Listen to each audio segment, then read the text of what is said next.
Ganga Bharat express মানে time নামবে 3 থেকে 4 ঘন্টায়। 2027 সালের শেষ 220 কিলোমিটার পার আওয়ার। আজ সকাল 6টায় আপনি কলকাতা থেকে ট্রেনে উঠলেন, আর ঠিক সকাল 9টার আগেই আপনি পৌঁছে গেলেন এনজেপি, মাত্র 3 ঘন্টার মধ্যেই। না, এটা কোনো ড্রিম না, এটা বুলেট ট্রেনও না, এটা হতে পারে ভারতীয় রেলের পরবর্তী গেম চেঞ্জার।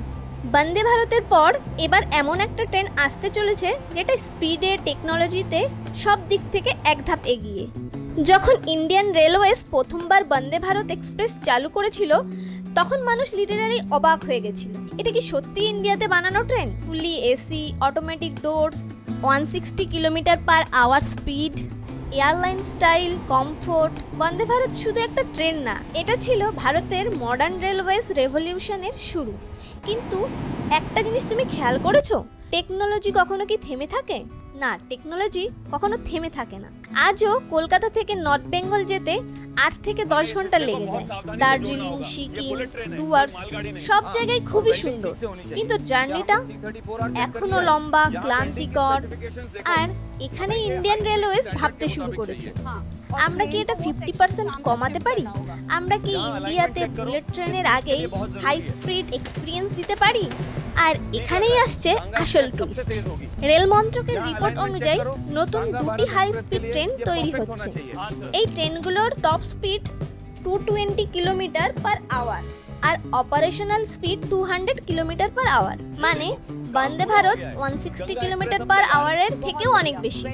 এই ট্রেন তৈরি হচ্ছে ইন্ট্রিগাল কোচ ফ্যাক্টরি, যেখানে বন্দে ভারত তৈরি হয়েছিল। এবার সেখানেই তৈরি হচ্ছে নেক্সট জেনারেশন ট্রেন। ফিচার্স কি থাকছে? 16টি কোচ, পুরো স্টিল বডি, উন্নত এলএইচবি কোচ, বেশি স্টেবিলিটি, বেটার সুরক্ষা system, high accelerator and braking. মানে শুধু ফাস্ট না, smart, safe plus future ready. কিছু রিপোর্টে আরও বলা হচ্ছে এই ট্রেনগুলো স্পেশালি ডিজাইন করা হচ্ছে হাই স্পিড করিডোরের জন্য। এরোডাইনামিক ডিজাইন ইমপ্রুভ করা হচ্ছে যাতে বাতাসের রেসিস্টেন্স কম হয়। অ্যাডভান্স ট্রেন কন্ট্রোল সিস্টেম ব্যবহার হবে, যেটা হাই স্পিডে সেফটি মেনটেন করবে। ট্র্যাকস আপগ্রেড করারও প্ল্যান হচ্ছে, কারণ 200 কিলোমিটার পার আওয়ার স্পিডে চালাতে গেলে নর্মাল ট্র্যাক যথেষ্ট না। আর সবচেয়ে ইন্টারেস্টিং ব্যাপার, ইন্ডিয়ান রেলওয়েজ এই ট্রেনগুলোকে ফিউচার রেডি রাখছে, যাতে পরে আপগ্রেড করে আরও ফাস্ট করা যায়। এবার আসি আমাদের ওয়েস্ট বেঙ্গলের কথা। কলকাতা টু এনজেপি ডিস্টেন্স প্রায় 560 কিলোমিটার। আজকের দিনে 8 থেকে 10 ঘন্টা যদি অ্যাভারেজ স্পিড 180 থেকে 200 কিলোমিটার পার আওয়ার হয়, তাহলে টাইম নামবে 3 থেকে 4 ঘন্টায়। ভাবতে পারছো? উইকেন্ডে Darjeeling trip, same day Siliguri business meeting, tourism double হয়ে যাবে। হোটেল, হোমস্টে, লোকাল বিজনেস সব বুম করবে। এটা শুধু একটা ট্রেন না, এটা পুরো নর্থ বেঙ্গলের ইকোনমি বদলে দিতে পারে। এখন একটা বড় পিকচার দেখি। ইন্ডিয়া অলরেডি কাজ করছে Mumbai to Ahmedabad high speed rail corridor, যেখানে স্পিড হবে 320 কিমি পার আওয়ার। কিন্তু সেই প্রজেক্ট পুরো দেশে আসতে সময় লাগবে। তাই ইন্ডিয়ান রেলওয়েজ একটা স্মার্ট মুভ নিচ্ছে, বুলেট ট্রেন আসার আগে হাই স্পিড এক্সপিরিয়েন্স ইন্ট্রোডিউস করা। আর এই 220 কিমি পার আওয়ার ট্রেন হতে পারে সেই ব্রিজ টেকনোলজি। একটা মজার জিনিস ভাবছিলাম, বন্দে ভারতের মতোই একটা পাওয়ারফুল এই ট্রেনটার জন্য একটা নাম লাগবে। তো আমি নিজের মন থেকে একটা নাম ভেবেছিলাম, গঙ্গা ভারত এক্সপ্রেস।